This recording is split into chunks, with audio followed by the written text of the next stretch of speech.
al webinar sobre forestería urbana. Este webinar tiene como objetivo, en realidad, conocer de qué se trata el trabajo de forestería urbana y, sobre todo, tiene como objetivo generar un argumento en común, un argumento técnico, para hacer conocer la importancia y los alcances del trabajo del arborista, en realidad, dentro de la ciudad. Es lo que abarca todo lo que es la forestería urbana. Tienen un botón de chat. Me encantaría saber si todos ya están listos. Prueba de sonido, video. ¿Se ve la proyección de la PPT?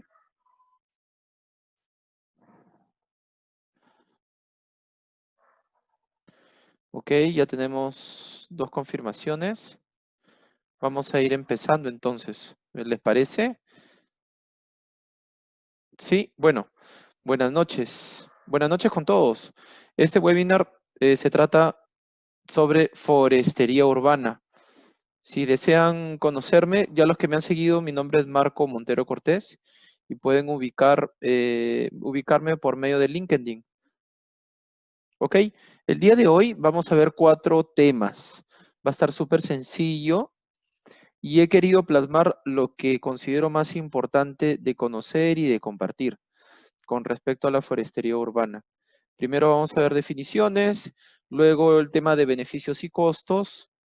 El tercer punto, ligeramente el tema de censo de árboles, que ayer lo tratamos de forma un poquito más extensa. Y el número 4 es los planes. Le doy bienvenida a todos los que ya están uniéndose. ¿Ok? Este es el temario. Comenzamos. Entonces, en el primer punto, las definiciones más importantes que nosotros debemos de conocer, y me parece que es apropiado que las difundamos en todo momento, qué es arboricultura y qué es forestería urbana. Arboricultura es la ciencia que estudia los árboles, arbustos y enredaderas en espacios urbanos, todo lo que limita a una ciudad. Y la forestería urbana, que es el tema central de este webinar, es toda la gestión de todos los árboles, primordialmente, y también la vegetación asociada, y otras áreas, y otras áreas verdes, también que están dentro de la urbe, todo visto como una sola unidad. Es una definición bastante simple, otros autores ya la están enriqueciendo. En beneficios y costos, número 1, siempre me ha parecido apropiado de que todas las personas que trabajemos en arboricultura o en áreas verdes, ya sea en áreas privadas o en áreas públicas, estatales, tenemos que tener un argumento fuerte en común para valorizar nuestro trabajo. Entonces, pienso que como introducción, nosotros debemos de comprender y conocer específicamente qué beneficios nos dan los árboles, qué nos entregan en el día a día. Y esto, aprender a tener una habilidad nueva, si es posible, para comunicarlo, para argumentar y sobre todo para mejorar toda la percepción del trabajo de las personas que están inmiscuidas en el tema de áreas verdes en global o en el tema de arbolado. No se conoce qué es forestería urbana, no se conoce la especialidad de arboricultura, no se conoce cuáles son los alcances en realidad que se tienen como trabajadores públicos dentro de la protección o mantenimiento de las áreas verdes y en este caso de los árboles. Entonces, me parece oportuno que nosotros como profesionales o los que ahorita estamos comenzando a estudiar este tema, es comprender muy bien los beneficios de los árboles y saber comunicarlo para decírselo a los vecinos, al público y sobre todo a los funcionarios públicos. En pocas palabras, fundamentar nuestro trabajo, hacerlo conocido. Entonces, en las últimas décadas ha habido un mayor reconocimiento y conocimiento de los beneficios de los árboles urbanos. Muchas universidades han realizado estudios, se han creado muchas asociaciones, no solo en Latinoamérica, sino en el mundo, concentrando los profesionales que trabajan, en este caso, con los árboles urbanos. Ellos también han hecho investigaciones y se sigue demostrando cuán importante es esto. Pero seguimos viendo, como nos muestra esta imagen, un poco más de lo mismo, o los cambios que deberíamos de tener en cuestión de cómo manejar los espacios y cómo colocar árboles para darnos beneficios. Posiblemente la imagen nos muestre un sector que existe o que existiría hipotéticamente, pero donde está concentrada más una publicidad y un pago por este servicio o por el uso de este espacio a la municipalidad, mientras la figura que está abajo muestra todo al revés, una inversión, un patrimonio arbóreo de las ciudades que le dan beneficios. Pero en realidad estos beneficios no son dinero que entran por una caja.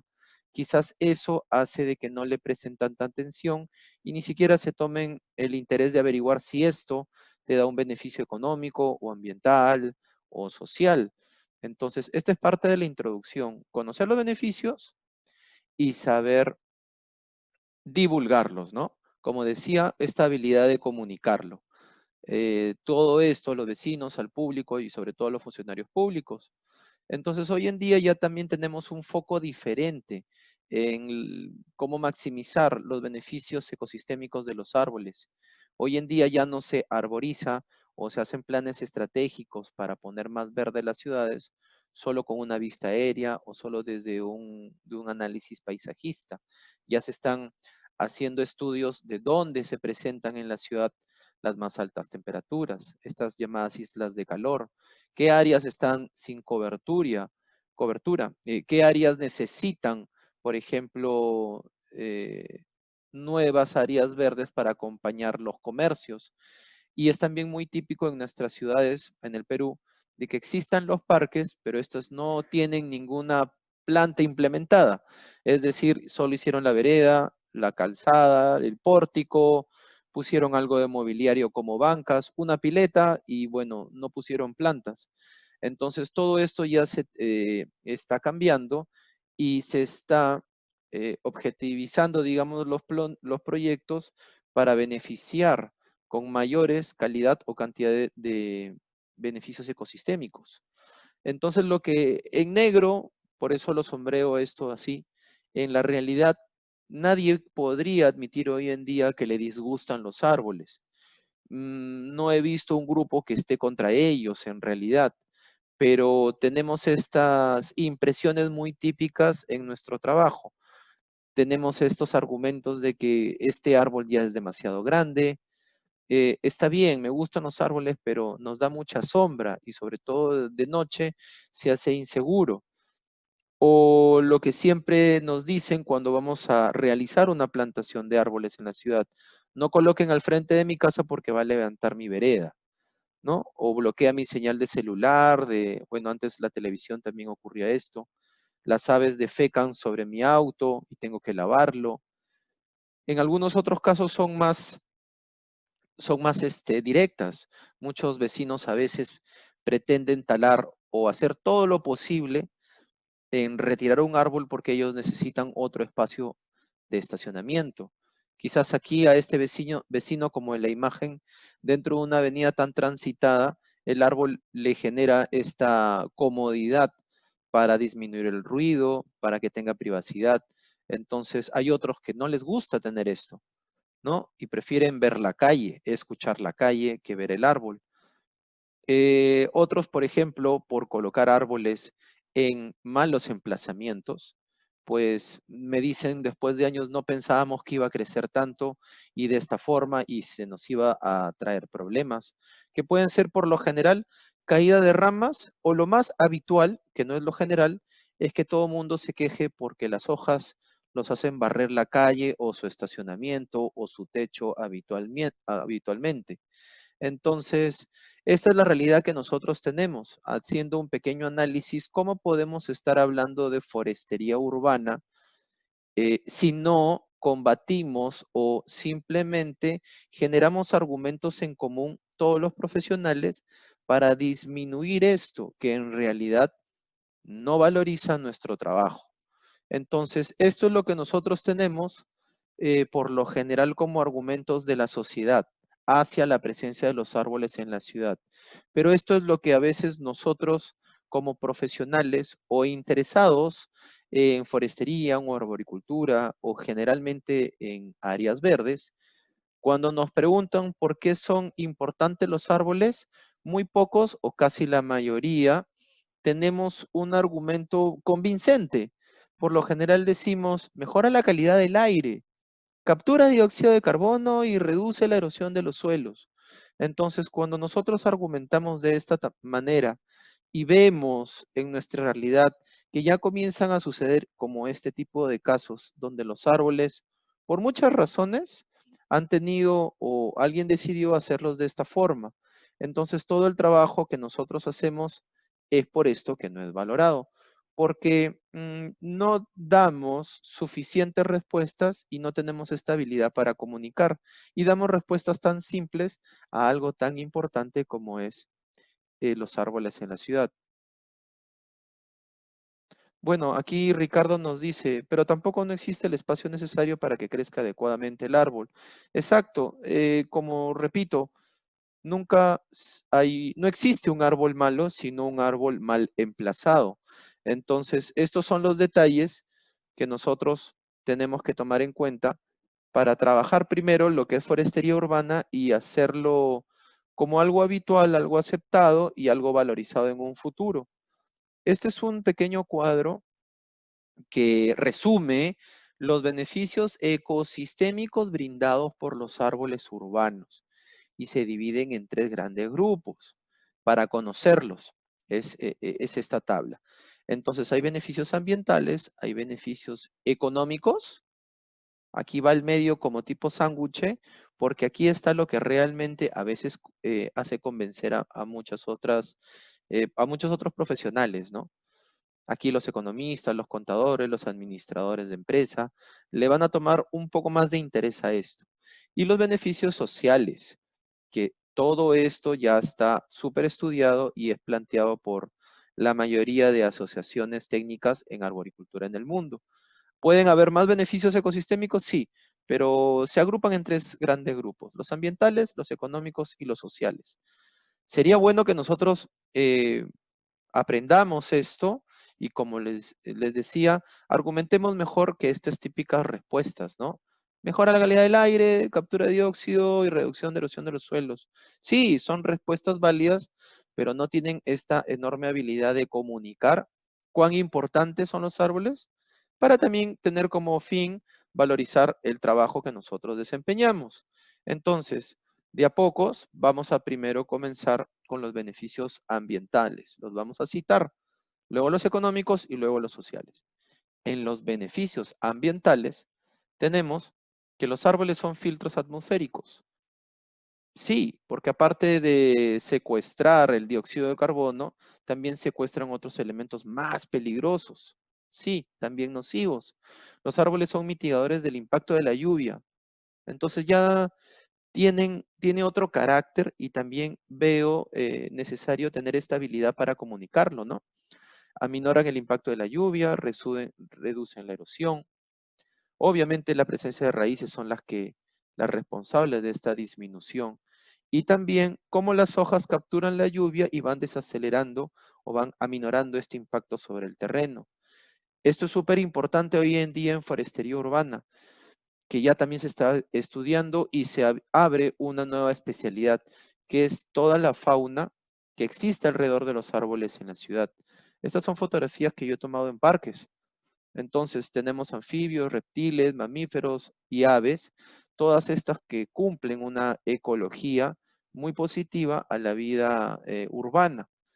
En beneficios económicos, nosotros tenemos tres grandes beneficios económicos, que es el confort térmico, la sombra y la plusvalía.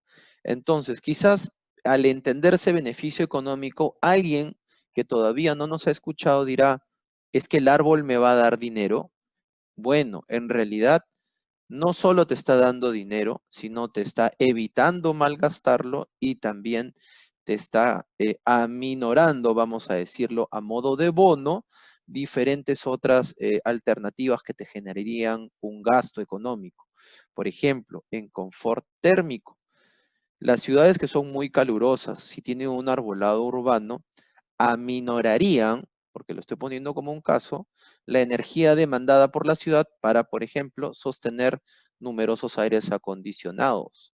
Hoy en día muchos centros comerciales ya parecen plazas, parecen parques, ¿sí? Ya tienen una categoría diferente, ahí se les dice mall, hasta tienen árboles de plástico adentro, ¿no?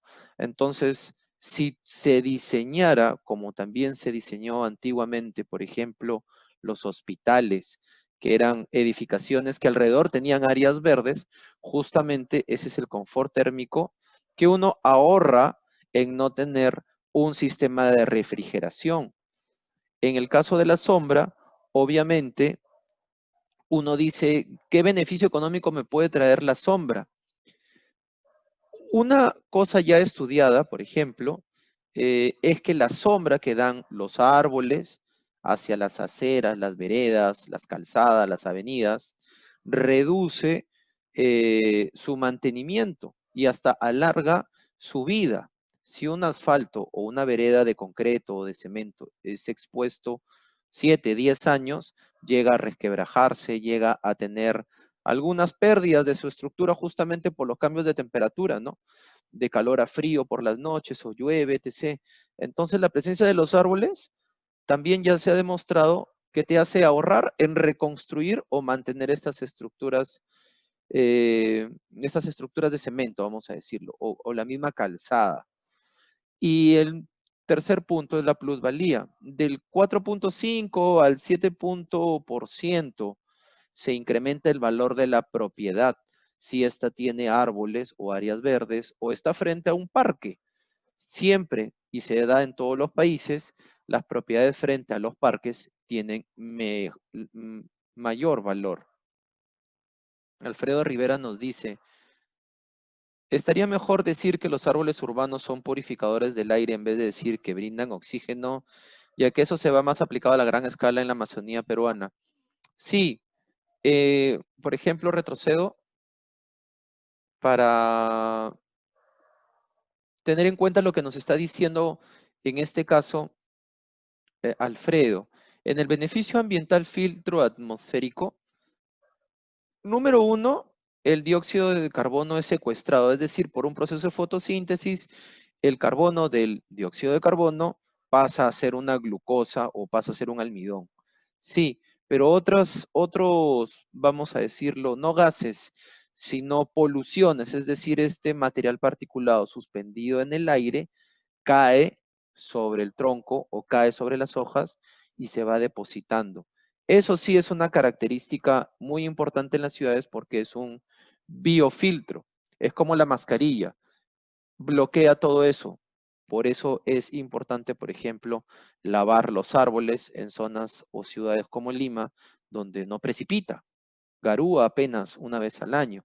Entonces, tú nos preguntabas si es más válido decir como beneficio ecosistémico del árbol urbano que es más purificador del aire. Sí, el secuestro de carbono obviamente en los bosques naturales o en el caso de la Amazonía es significativamente mayor. En ese caso yo no podría hablar de confort térmico porque estamos en medio de la selva, ¿no? No estamos en una ciudad. No podría hablar de sombra. No, pues toda esa masa forestal gigante tiene como beneficio primordial el secuestro de carbono, el sostener un montón de vida, ¿no? De fauna, etc.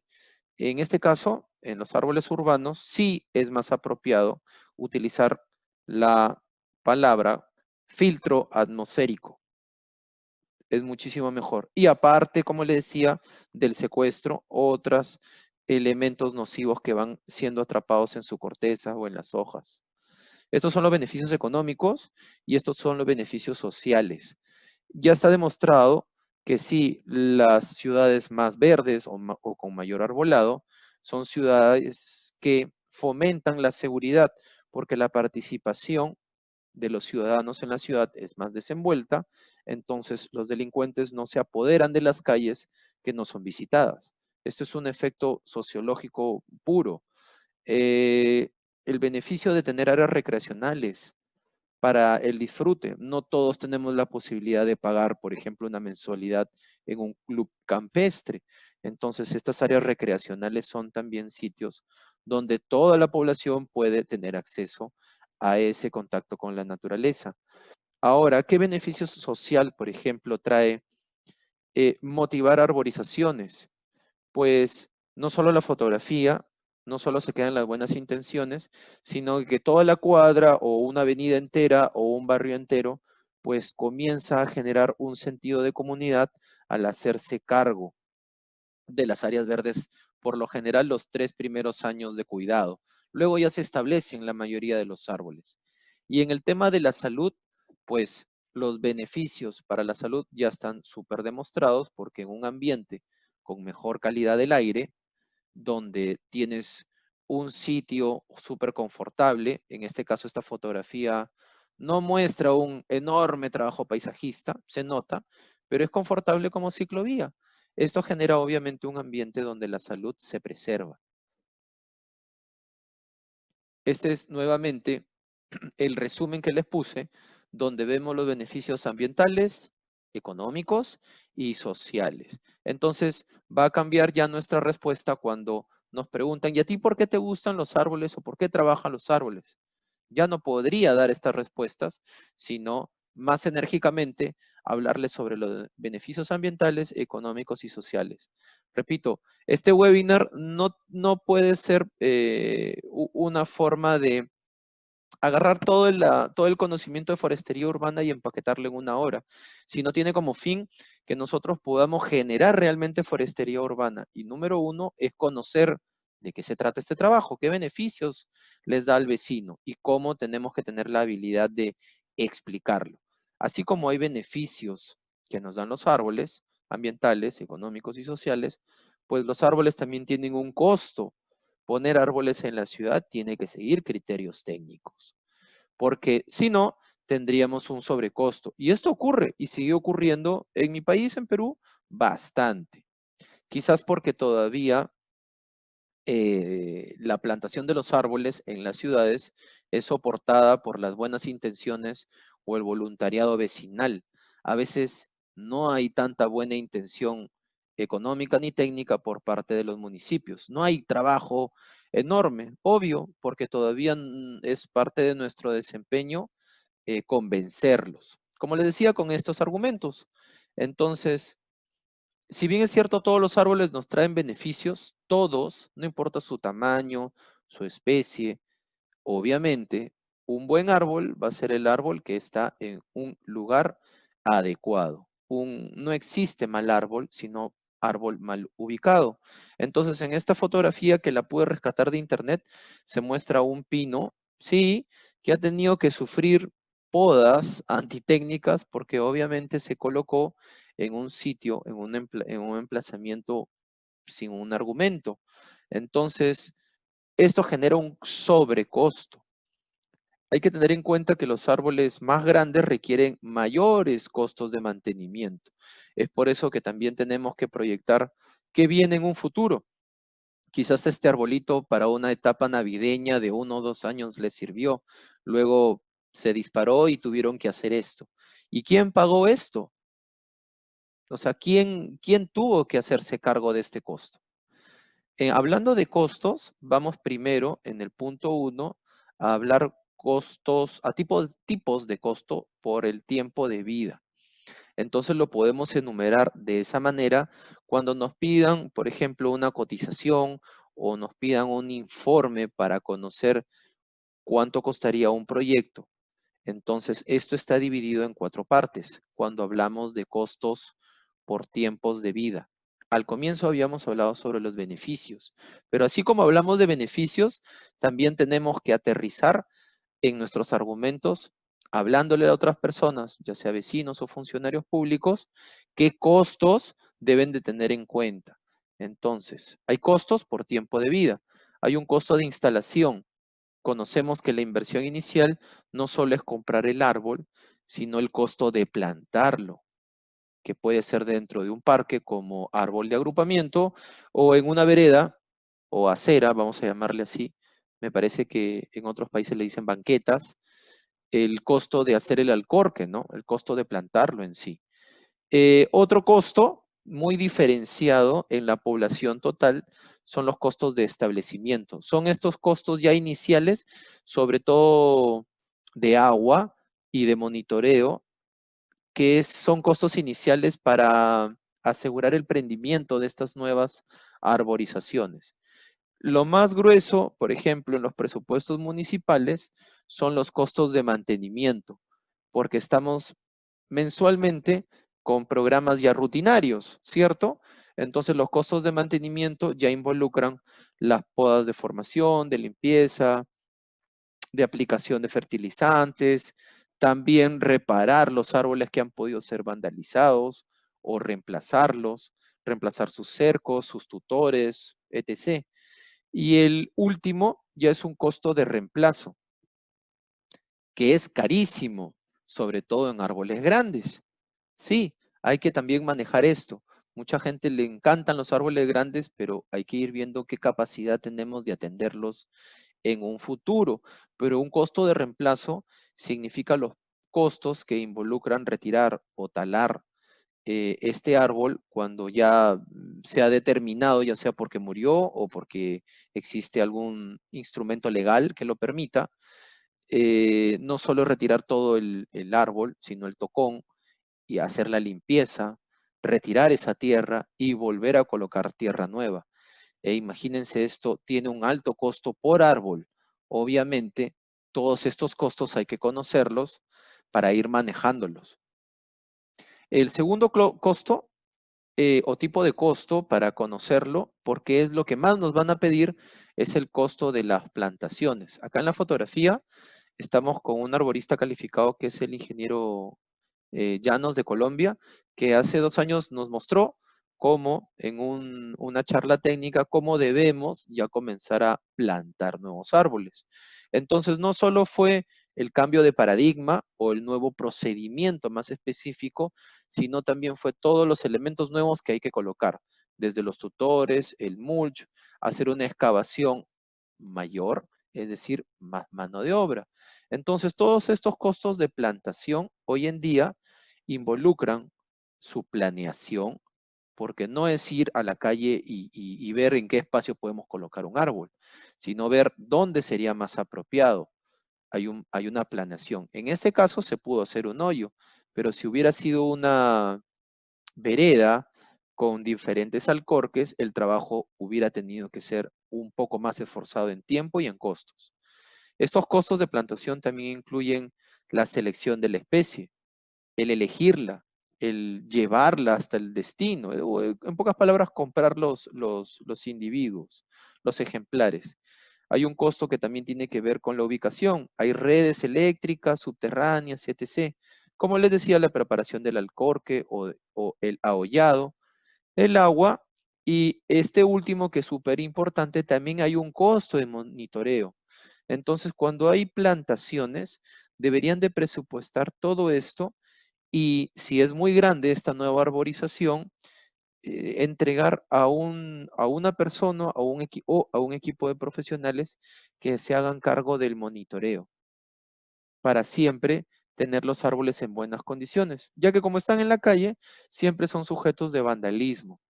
El otro punto súper importante en costos de mantenimiento es que cuando los árboles ya están establecidos, pues obviamente las actividades de mantenimiento se hacen ya frecuentes, ya se hacen rutinarias, ¿cierto? Pero muchas de estas actividades de poda o de mantenimiento, vamos a decirlo, requieren podadores o instrumentos muchísimo más especializados, como muestra la figura. Acá hay un podador que se encuentra dentro de una canastilla elevada, dieléctrica, etc. Entonces, aparte de tener una capacidad de hacer la poda, fíjense la fotografía con el cableado, esta persona tiene la capacidad de hacer esta operación. En pocas palabras, los costos de mantenimiento requieren cada vez podas más técnicas en las etapas de desarrollo de todos los árboles. Entonces, en esta etapa o costo de mantenimiento, lo segundo más importante es asegurar el riego. Muchas veces y hay que hacer una crítica, vemos buenas intenciones políticas en entregarle a la ciudad 10.000 árboles nuevos, vamos a ponerlo como ejemplo, pero no compraron el camión cisterna o el vehículo o nunca vieron de qué manera iban a ser regados estos árboles, de dónde iba a salir un presupuesto nuevo. Tener, como puse un ejemplo, 10.000 árboles nuevos no es poca cosa. Entonces, ¿cómo hacemos esto? Obviamente con una etapa de planeamiento y generar estos costos de mantenimiento. ¿Qué es lo que diferencia a las municipalidades en todo el mundo con alguna otra, por ejemplo, club privado? Que definitivamente todas las acciones sean técnicas, todas las acciones siempre van a estar supervisadas por todos los vecinos, muy diferente a los sectores privados, ¿no? Donde algunos socios o propietarios van a tener intención de saber qué es lo que está ocurriendo o cómo van a mantener los árboles. Dentro de los costos de mantenimiento es súper importante el manejo de plagas y enfermedades, sobre todo en etapas tempranas, porque muchas plagas o muchas enfermedades atacan a los árboles y vamos a decirlo, hacen podas naturales, pero son podas que realmente hacen perder muchas veces las estructuras que nosotros deseamos. En estos costos de mantenimiento, como les decía, hay que ver qué ambiente tenemos en las ciudades y cómo podemos diferenciar nuestro ejercicio de mantenimiento, ¿no? Entonces, aparte de tener cada vez más podas técnicas, tenemos nuevas formas de controlar plagas y enfermedades. Como muestra la fotografía, estas son actividades de lavado de árboles. Y el último, recuerdan aquí, que era el costo de reemplazo. Hemos visto de instalación, de establecimiento, de mantenimiento. En este caso, instalación, el de mantenimiento y el de reemplazo. Es muy típico ver estos casos en diferentes ciudades. En realidad, es oportuno también hacerle ver al vecino que esto es costoso. El que la ciudad pierda un árbol, no solo por sus beneficios, sino que queda un nuevo emplazamiento que debe ser ocupado por otro árbol, ¿cierto? Pero generar, digamos, el retiro total de un árbol es costoso. Lleva a veces hasta días. Generas la necesidad de maquinaria pesada como una retroexcavadora. Entonces, en este caso, hay que tener en cuenta que todos los árboles representan un cierto grado de riesgo. En la ciudad sí, porque existen diferentes blancos. Y cualquier riesgo que presente el árbol es que está de la mano con un blanco o target. En este caso, es un árbol de alineación que está en medio de una berma central de una avenida. Obviamente se ve la fotografía, es un sitio transitado. Hay que tener cuenta que cada vez, si los árboles son más viejos, más grandes o fueron mal plantados en sitios errados, el riesgo aumenta. Entonces, siempre hay que tener en cuenta y hacer también ver al vecino, al público, al funcionario, que nuestras actividades también van de la mano con retirar los árboles que son riesgosos en la ciudad y obviamente volver a plantar uno ahí, ¿sí? Entonces, este costo no solo es la tala y disposición del volumen de la maleza.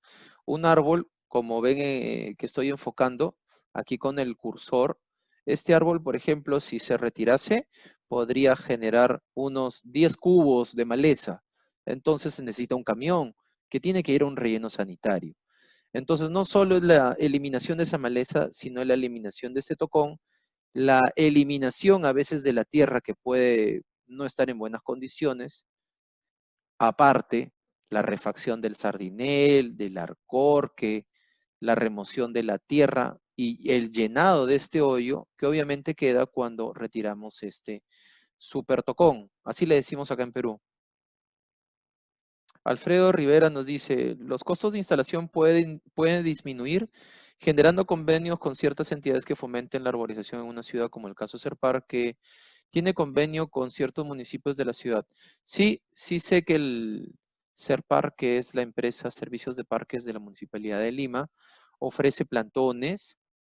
Hay muchos grupos voluntarios. He tenido la oportunidad de trabajar con comedores populares, también con el Club de Leones, con los Boy Scout, ¿sí? Ellos también ayudan.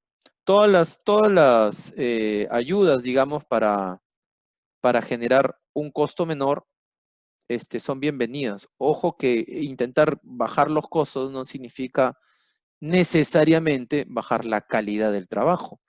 Entonces, si todos tienen una capacitación previa y el apoyo de otras entidades sería súper recomendado. Ahora entramos al tema que ayer lo habíamos visto, pero el tema de censo de árboles. Entonces, si tenemos claro que es arboricultura, haciendo un pequeño repaso, si tenemos claro que es forestería urbana, ¿cuáles son los beneficios ambientales, económicos y sociales? ¿Qué costos tenemos? Nosotros vamos a tener un discurso más sólido, como les digo, para poder hacer la plataforma para que la forestería urbana pueda desarrollarse mejor. Y no simplemente tener diálogos técnicos que casi nadie entienda y nunca vamos a poder avanzar en esta valoración de los árboles y segundo de nuestro trabajo. Entonces, también conocer qué es censos para que las demás personas entiendan por qué es interesante, oportuno y súper técnico tener un censo de árboles. Eso también puede, como les decía ayer, ser parte de un grupo de voluntariado.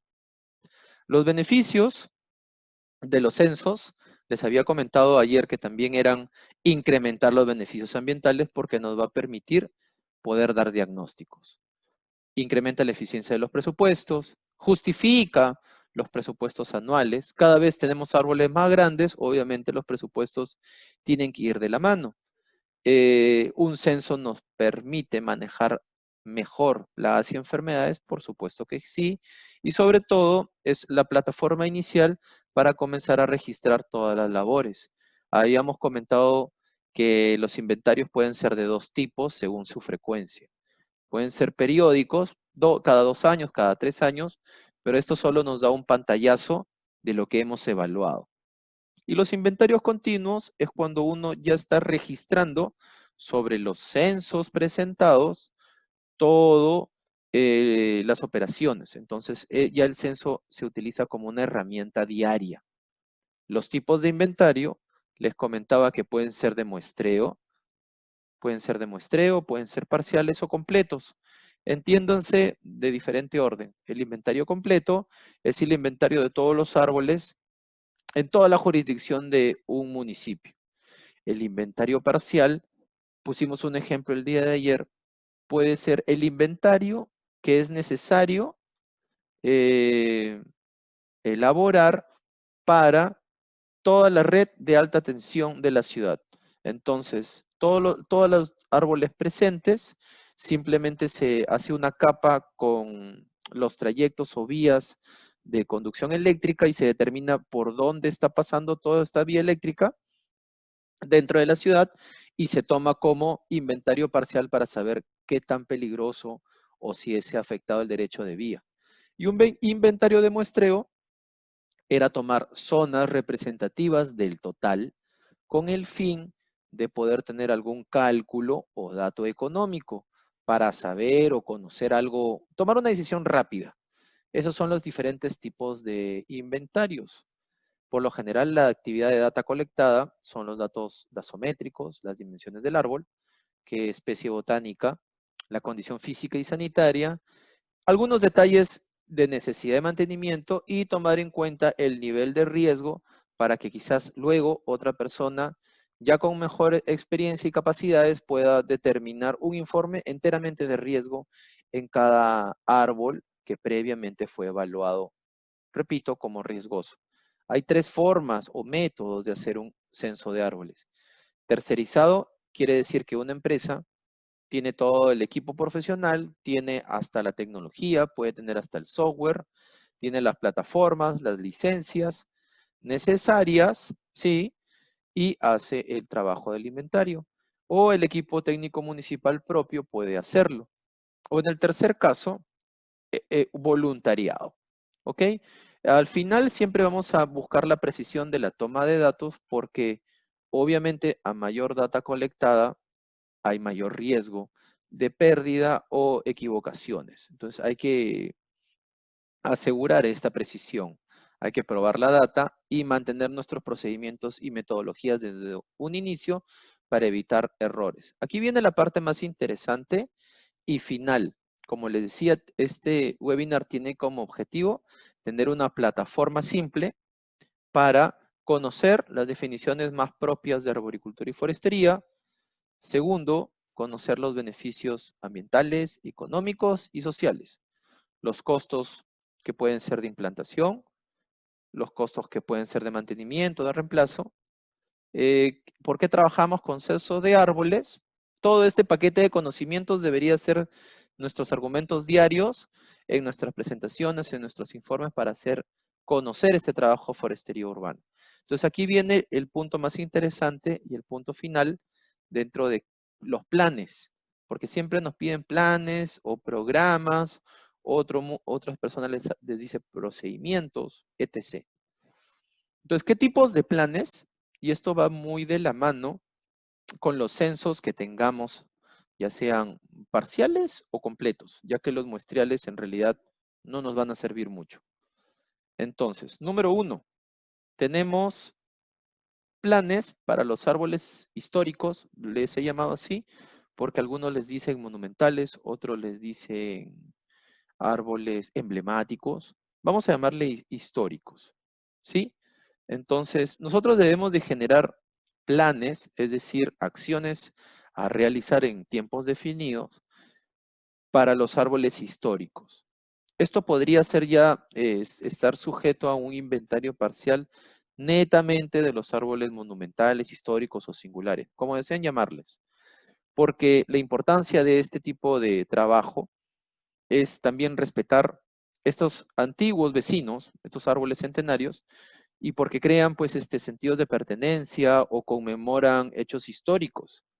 Tenemos muchos árboles en las ciudades, pero los hemos estado perdiendo porque justamente no tenemos un plan específico para ellos. Entonces, dentro de la forestería urbana, nadie puede negar que hay especialidades. Hay técnicos que son especialistas como trabajadores de árboles. Hay otros que son más especialistas en forestería. Hay otros que son más especialistas en fertilización, otros en manejo de plagas, otros en arborizaciones, otros en traslado de árboles.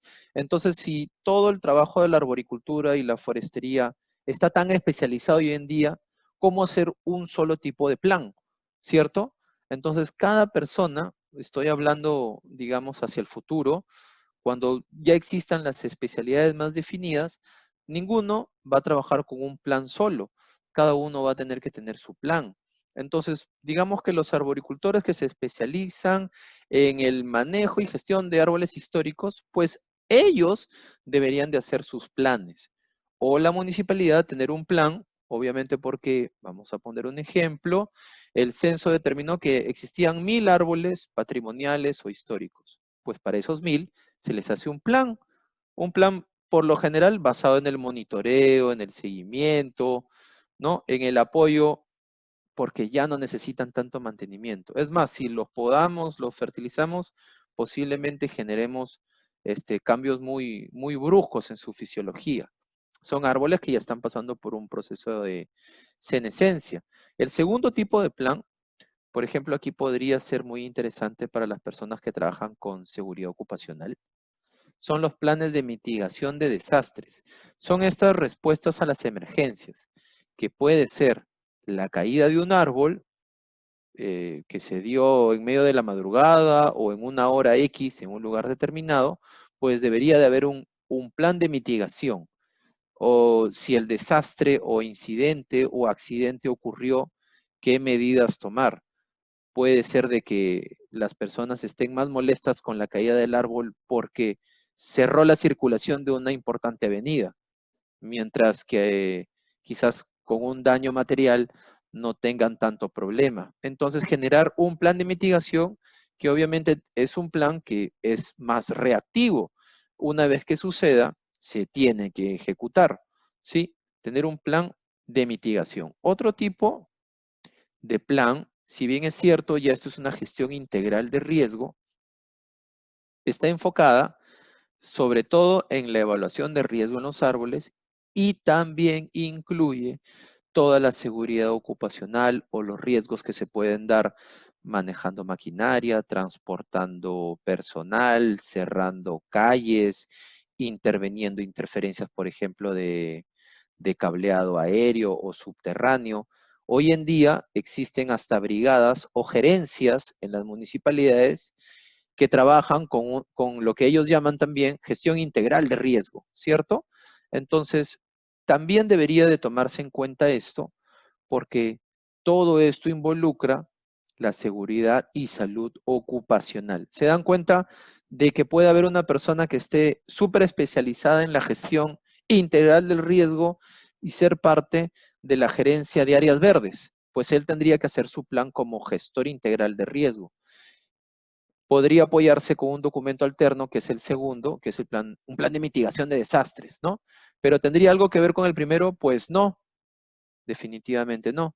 Otro tipo de plan que necesitamos conocer y comenzar también a elaborar es un plan de gestión de riesgo del arbolado. Entonces, esto existe en la ciudad de Lima, pero no existe en la mayoría de provincias del Perú. No, no existe. Entonces, no existen políticas, no existen procedimientos, ni documentación para, por ejemplo, minimizar el riesgo de los empleados o también del público en general. No, no, en realidad no, la gente sale simplemente a la aventura y si necesitan, por ejemplo, determinar retirar un árbol o trasladarlo, tampoco existe una política, ni procedimiento, ni ordenanza. En pocas palabras, un plan de gestión de riesgo tiene que involucrar todo eso, ¿no? Saber qué va a suceder si alguien tala un árbol, pues la política o el procedimiento es el siguiente y habrá una pena. Es un plan totalmente diferente y va más de la mano al área legal, ¿sí? Entonces se dan cuenta que, vuelvo a decirles, existen diferentes especialidades y cada una debería de tener un tipo de plan. Sí existe un plan maestro, un plan que engloba todo, pero eso lo vemos al final. Les doy el detalle de cuál es su diferencia. No veo ninguna interrogante, pregunta, pueden utilizar el chat si necesitan o quieren aportar algo, ¿sí? Entonces, el quinto tipo de plan ya es el plan más habitual y el que sí estamos acostumbrados a tener a la mano o estamos acostumbrados a elaborar cada vez que nos lo piden o es necesario. Es el típico plan de trabajo, que por lo general es diario, también por lo general es semanal. Sí, frecuentemente hay un plan de trabajo mensual y también hay un plan de trabajo anual, pero son los planes de trabajo que cada vez se actualizan. ¿Por qué? Porque ya son los planes específicos. Ya dicen cuándo, dónde y cómo se va a ejecutar una labor específica. Por ejemplo, un plan de trabajo de lavado de árboles. Como ejemplo, vendría a ser en la época más calurosa, más seca o posiblemente rutinariamente en una avenida porque es altamente transitada. Entonces ya es un plan de trabajo o quizás un plan de trabajo de recolección o cosecha de árboles frutales en algún parque específico. Y es un plan de trabajo bien específico a una tarea. Pueden ser varias también. Como les decía, planes para árboles históricos, el plan de mitigación de desastres. ¿Qué pasaría siendo Lima una ciudad altamente sísmica? Tenemos un sismo y hay alrededor de 1.000 o 2.000 árboles en la ciudad bloqueando las vías que se necesitan para evacuar a los heridos, transportar enfermos, etc. Pues en ese caso hay que tomar en cuenta, ¿no? ¿Cómo se va a atacar todo? ¿Quién va a tener que conversar con quién? Haciendo un repaso en la gestión integral de riesgo, esta es enfocada en la evaluación de riesgo de los árboles y también incluye o debería de incluir todo lo que es la seguridad ocupacional, el manejo de pesticidas, manejo de combustibles, el cierre de vía, el manejo de maquinaria pesada, todo en la gestión integral de riesgo. Y en este plan de gestión de riesgo del arbolado ya vienen a ser políticas o documentos que uno tiene que seguir. Plan de trabajo les decía, o les había puesto un ejemplo, que son planes que pueden ser diarios, semanales, mensuales o hasta anuales. Este caso, el número 6, son los planos de plantación.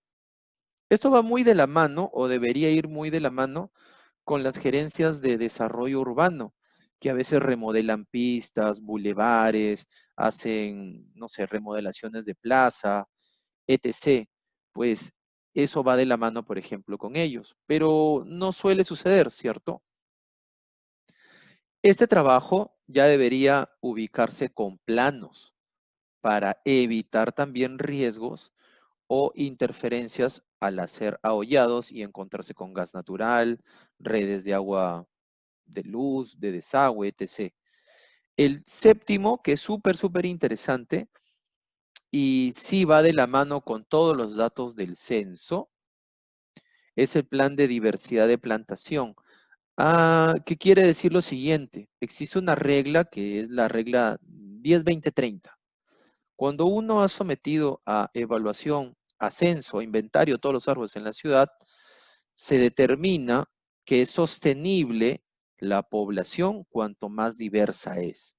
Pero nos dan estos parámetros para poder generar un estándar, ya que todas las ciudades, todos los ambientes del mundo son muy diferentes, ¿no?